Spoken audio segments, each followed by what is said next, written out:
Welcome back to my animal education series. Today I'm here with Danielle at the Endangered Wolf Center. Hi, Hello. Cole. Good to see you. Nice to see you again.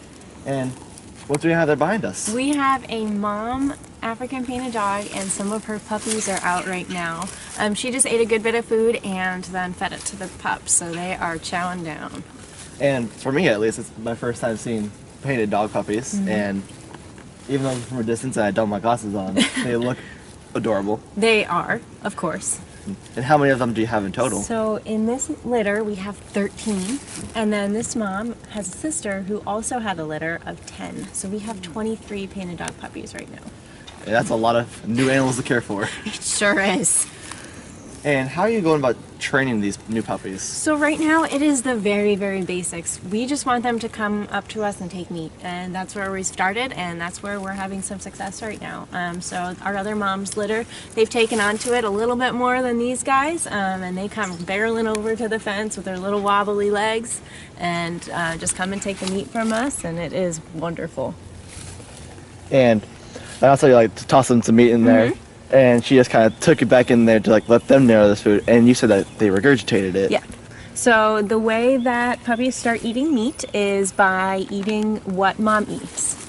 So mom will take a lot of food and eat up to like 25 pounds of food and then regurgitate it for the pups. That's kind of their first taste of meat. So it's kind of like already like mushy and like they don't have to, it's like a solid It's a food little to them. easy. It's like baby food. It's a little easier to digest.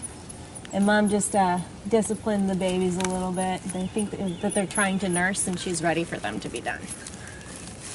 I'm pretty sure it's with every like wild animal. At some point they get tired of it. Yeah, so they just turned 7 weeks old yesterday. So they're getting to about that age where it's time to start weaning off of milk and getting onto that whole food. And where did you find these animals in the wild? Obviously, I'm going to assume Africa. Yeah, so they are from the sub-Saharan regions of Africa. They're kind of found in a lot of pocket areas, so their habitats don't overlap too well with each other. So they're facing a lot of genetic bottleneck in the wild. So the different pockets aren't breeding with each other. And kind of the genetic pool's shrinking. Exactly. How would that affect them long term? So with all that inability to breed and get more genetics in the population, they're facing some genetic issues with that, and then they're facing a lot of human encroachment on their territories.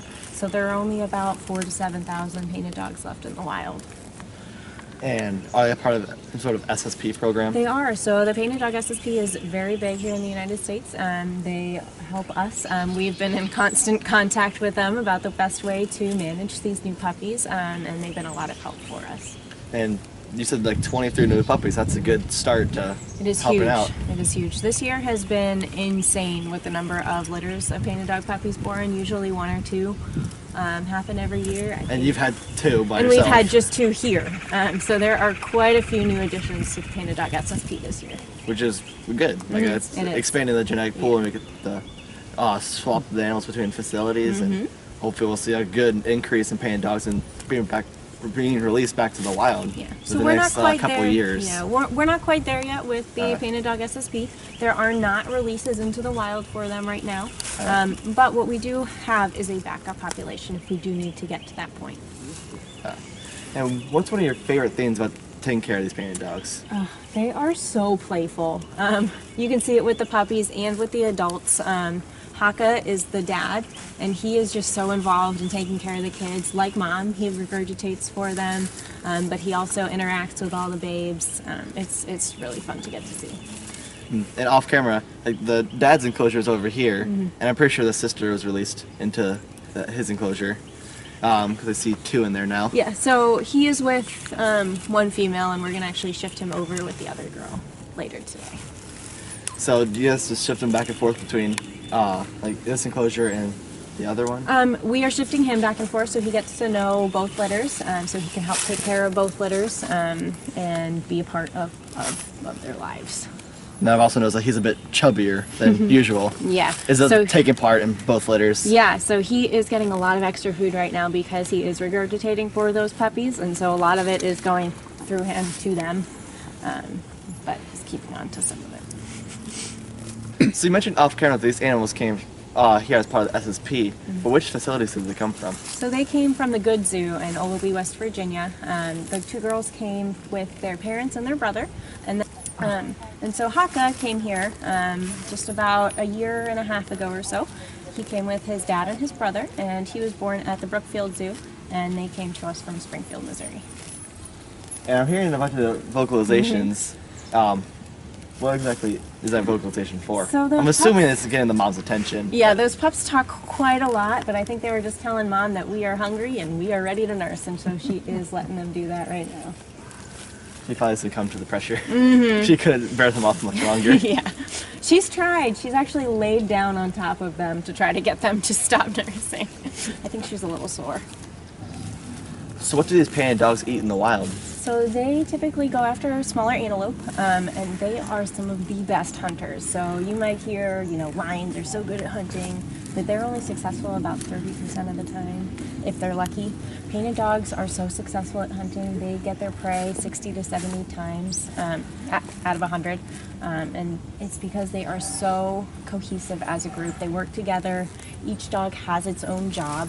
So one, it's chasing, and then if that one gets fatigued, another one comes in and takes its place.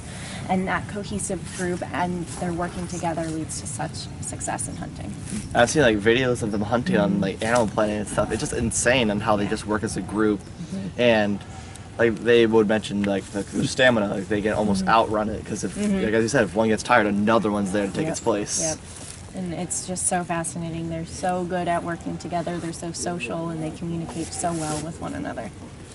And we heard the puppies, all their vocalizations, probably makes a tight-knit group where they can just make some vocalization. They know exactly what's going on. Yeah, and we can't even hear everything that they're saying. A good part of their vocal range is out of our hearing range, and so there's probably so much more going on that we don't even know about. And what kind of other predators in Africa would threaten them or kind of bully them in a way? So lions and hyenas are at the top of the list. Because painted dogs are such good hunters, they'll often have their prey stolen by some of those larger apex predators in Africa. And so that's part of the reason why they have to eat so much so quickly. Like I said, they can hold up to 25 pounds of food in their stomach. So they take that food and they eat it really, really quickly, and then they get off that carcass. So they're away from those other predators. And what is some of the enrichment that you do for these panda dogs? So our absolute favorite thing to give them is deer carcasses. It is one of the most naturalistic food sources that we can feed our animals here at the Endangered Wolf Center, and it best replicates what they'd be eating in the wild. So we receive a lot of deer carcasses from the Certified Bow Hunters Association of St. Louis. We work with them, and they will donate deer to us, and we can feed that out to our animals here at the center. And we do even have a zip line here. Over in this enclosure, we've got 2 posts and a wire running across the entire enclosure where we can actually hang that carcass, and they have to work together as a pack to get it down. So just more of the enrichment to get more like the wild, because you can only represent the wild so much in captivity. But we do what we can to replicate it in a creative way. Well, thank you so much for telling us about these panda dogs. You're welcome. And as always, if you guys enjoyed this week's episode, don't forget to leave a big thumbs up down below, subscribe to my channel, and also check out my Instagram @ColeShirk. And as always, I'll see you next week.